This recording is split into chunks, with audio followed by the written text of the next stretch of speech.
안녕하세요. 오늘은 2020년 5월 20일 목요일입니다.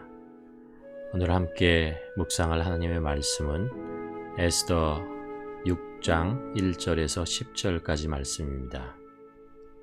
에스더 6장 1절에서 10절까지 말씀 우리 함께 성경책을 펴고 함께 봉독하도록 하겠습니다. 그날 밤에 왕이 잠이 오지 아니하므로 명령하여 역대일기를 가져다가 자기 앞에서 읽히더니 그 속에 기록하기를 문을 지키던 왕의 두 넷이 빅다나와 데레스가 아하수에로 왕을 암살하려는 음모를 모르드게가 고발하였다 하였는지라. 왕이 이르되 이 일에 대하여 무슨 존귀와 관작을 모르드게에게 베풀었느냐 하니 측근 신하들이 대답하여 아무것도 베풀지 아니하였나이다 하니라. 왕이 이르되 누가 뜰에 있느냐 하매 마침 하만이 자기가 세운 나무에 모르드게를 달기를 왕께 구하고자 하여 왕궁 바깥뜰에 이른지라. 측근 신하들이 이르되 하만이 뜰에 섰나이다 하니 왕이 이르되 들어오게 하라 하니 하만이 들어오거늘 왕이 묻되 왕이 존귀하게 하기를 원하는 사람에게 어떻게 하여야 하겠느냐.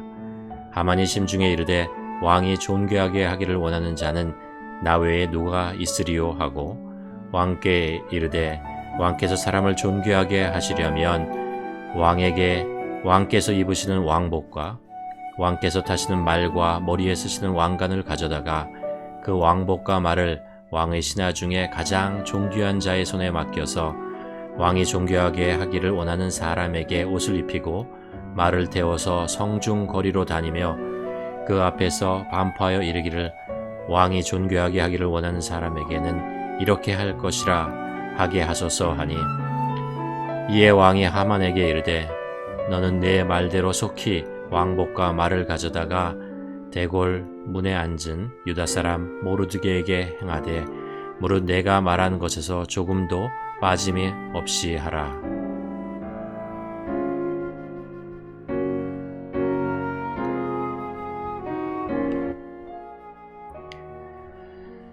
세상을 살면서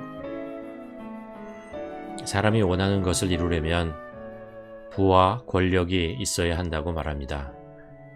부가 있으면 하고 싶은 것을 다 할 수 있고 그것도 최고급으로 즐길 수 있다는 것을 압니다. 권력은 마약과 같다고 하죠.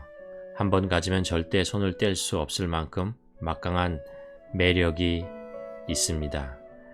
그래서 부와 힘을 가진 자가 세상을 지배하게 됩니다.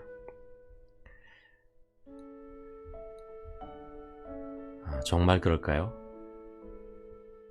과연 이 세상은 누가 통치하고 움직이고 있는 것일까요? 믿음을 가지고 사는 우리들은 이 세상의 통치자는 하나님이시다라고 고백합니다.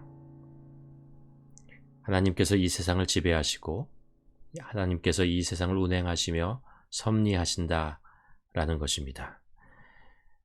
성경의 역사를 보면 하나님께서 역사의 현장의 전면에 나타나셔서 그분의 능력을 나타내시는 경우가 있습니다.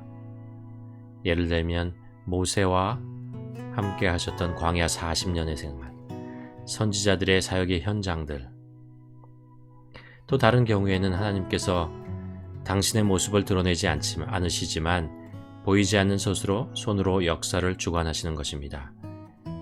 대표적인 경우가 아마 룻기와 오늘의 본문 에스더입니다. 에스더는 세상을 섭리하시는 보이지 않는 하나님의 손이 있음을 말씀하고 있습니다.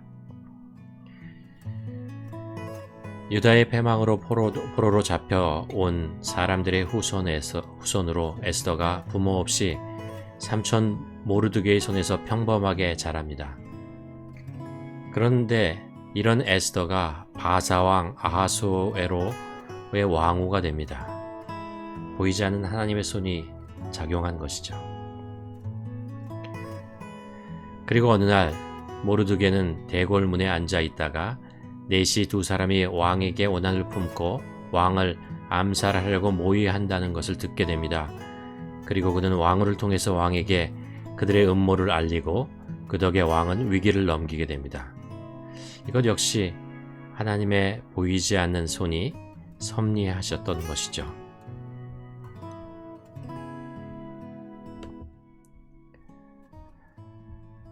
그리고 이제 에스더서에는 아각 사람 함모다다의 아들 하만이 등장합니다.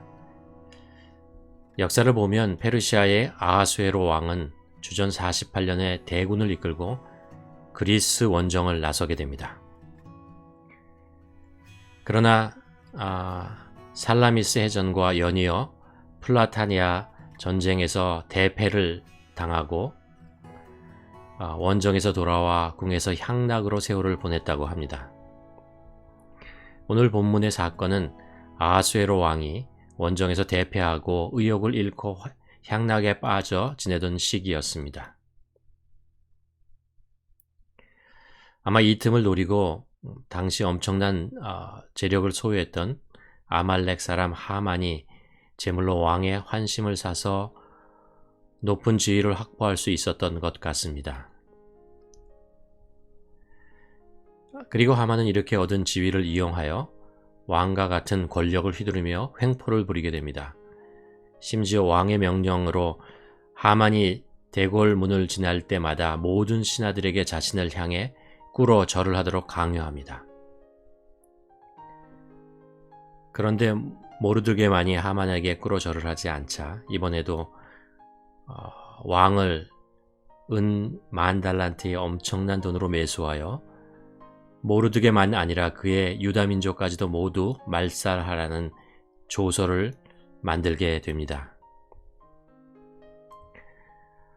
아하수에로 왕과 하만은 바사에서 당대 가장 큰 권력을 거머쥐고 있던 넘버 1과 넘버 2였습니다.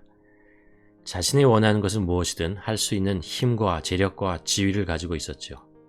모든 사람이 부러워하고 떨던 이 두 사람에게 다 복종했습니다.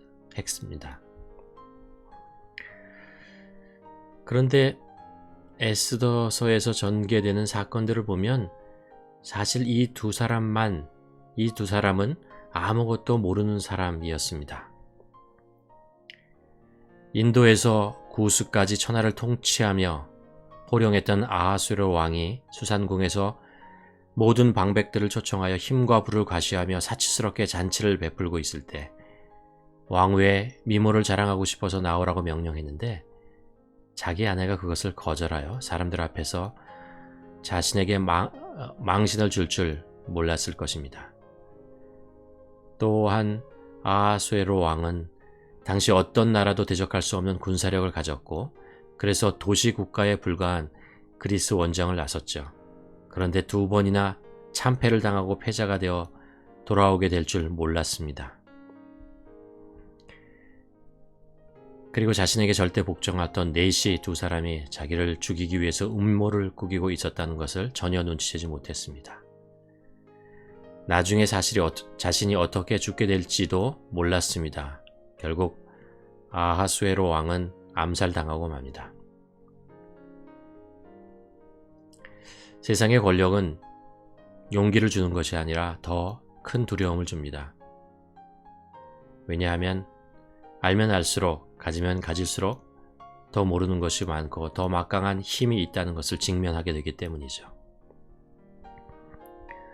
오늘 본문에서 하만은 자기에게 꿇어 절하지 않는 모르드게와 그의 민족을 말살할 만반의 준비를 하고 왕 앞에 나가 마지막 음모를 꾸미고 있을 때였습니다.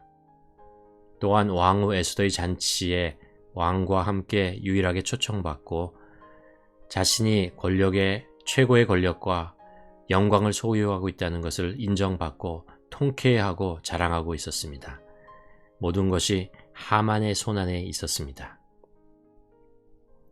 그리고 그날 밤 아하수에로 왕은 이상하게 잠이 오지 않아 우연히 궁중실록을 읽게 됩니다. 그리고 눈에 띄는 한 사건을 읽게 되죠.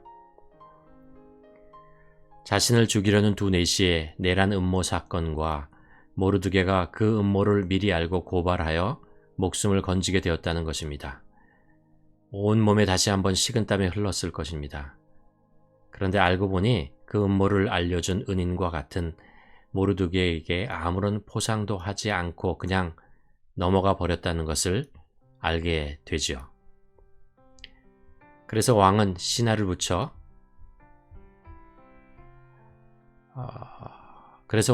불러서 이 사람을 최고로 포상할 방법을 묻게 됩니다. 그리고 마침 그때 하만이 밖에 있다가 부름을 받고 왕 앞에 서게 됩니다.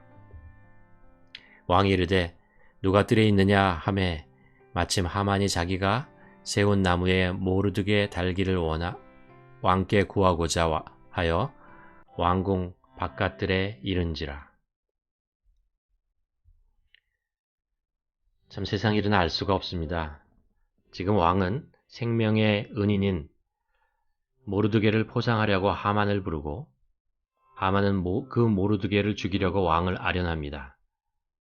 그런데 서로 그 대상이 모르드게라는 것을 모릅니다. 그리고 앞으로 이 일이 어떻게 전개될지 전혀 모릅니다. 특히 하만은 이제 곧 하루아침에 모든 것을 잃고 모르드게를 죽이려고 자신이 준비한 그 나무에 달려 죽게 될 것이라는 것을 전혀 몰랐습니다. 그 많은 부와 그 막강한 권력을 거머쥐고 있고 당대 최고의 지위를 소유했던 두 사람은 당연히 자기 눈앞에 벌어지고 있는 이 모든 일들은 자기가 계획하고 명령하고 진행되고 있다고 확신하고 있었을 것입니다. 그러나 사실 이 두 사람만 모르고 있었습니다.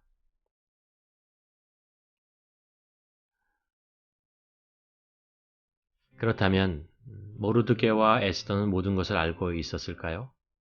아니요, 그들도 모르고 있었습니다. 뭐가 어떻게 진행되고 있는지, 앞으로 이 일이 어떤 결과를 내게 될지, 모르드게도 에스더도 하만도 아하수레의 왕도 모르고 있었습니다. 다만 한 가지 분명한 차이가 있었습니다. 적어도 모르드게와 에스더가 확실하게 아는 것 하나가 있었습니다. 이 모든 것을 주관하고 통치하시는 분이 하만과 아하수에로 왕이 아니고 하나님이시라는 사실입니다. 자신이 소유한 것에 확신을 가지는 자와 자신이 소유된 분께 믿음을 갖는 것의 차이입니다. 그리고 모르드게와 에스더는 보이지 않는 하나님께만 무릎을 꿇고 자신의 운명을 하나님께 맡기며 세상의 두려움을 극복하고 하루하루 기도하며 담대함으로 살아가고 있었습니다.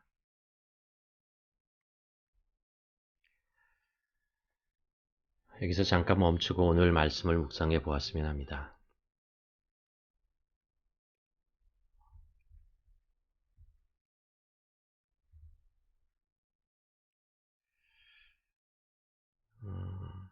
지금 우리는 어떤 상황 속에 놓여 있나요?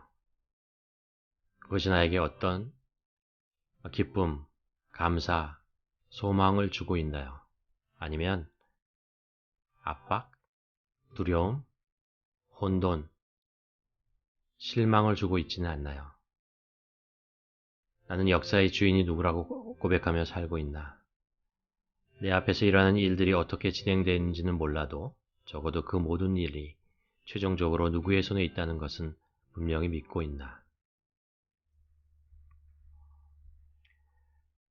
시편 기자는 121편에서 이렇게 고백합니다. 내가 산을 향하여 눈을 들리라. 나의 도움이 어디서 올까? 나의 도움은 천지를 지으신 하나님에게서로다. 여호와께서 나를 실족하지 아니하게 하시며 너를 지키시는 이가 졸지 아니하시리로다. 이스라엘을 지키는 자는 졸지도 아니하시고 주무시지도 아니하시느니라. 여호와는 너를 지키시는 이시라. 여호와께서 내 오른편에서 내 그늘이 되시나니 낮에 해가 너를 상하게 하지 아니하며 밤의 달도 너를 해치지 아니하리로다. 여호와께서 너를 지켜 모든 환난을 면하게 하시며 또 내 영혼을 지키시리로다. 여호와께서 너의 출입을 지금부터 영혼까지 지키시리로다.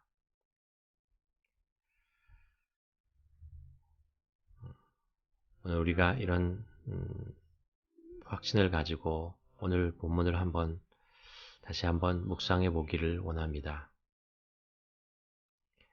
지금 우리는 어떤 상황에 있습니까? 이 상황을 나는 어떤 마음으로, 어떤 생각으로 받아들이고 있습니까? 오늘 말씀을 가만히 묵상하며 잠깐 머리를 숙여 기도하는 시간을 갖기를 원합니다.